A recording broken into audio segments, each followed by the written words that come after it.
யாருக்கெல்லாம் புரியுது? ஏசாயா 55வது அதிகாரம் 1 முதல் 5 வரை வாசிங்க பார்ப்போம் சீக்கிரம். ஏசாயா 55. ஓ தாகம் உள்ளவர்களே,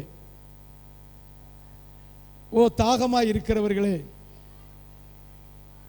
எல்லாரும் ஜீவ நதி ஊறுகிற தேவனிடத்தில் வாருங்கள்.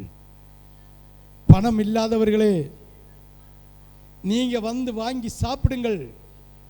நீங்கள் வந்து பணமும் இன்றி விலையும் இன்றி கொள்ளுங்கள். அப்பம் அல்லாததற்காக, அதாவது இந்த உலகத்துக்காக பணத்தையும் பொருளுக்காக செலவழிப்பானே, நீங்கள் எனக்கு சாவனமாய் செவி கொடுத்து நலமா இதை சாப்பிடுங்கள். அப்பொழுது உங்கள் ஆத்துமா மகிழ்ச்சியாகும். எத்தனாவது? 5 55 தானே? 5 தானே? 3வது வசனம், 4வது வசனத்தை வாசி. 3 வாசி.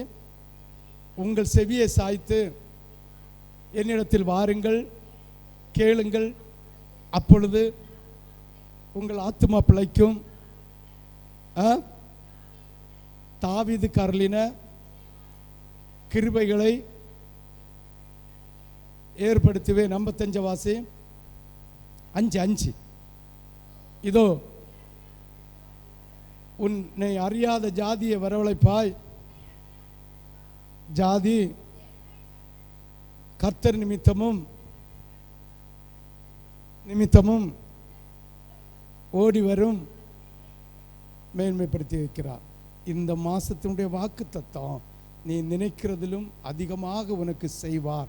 இருதயத்தில் கசப்பில்லாமல் உத்தம கிறிஸ்தவனாய் இருந்தால் நிச்சயமாகவே இந்த ஆசீர்வாதம், இன்னைக்கு சொன்ன ஆசீர்வாதம் எல்லாம் ஆண்டவர் உனக்கு நிச்சயமாக தர வல்லவராக இருக்கிறார்.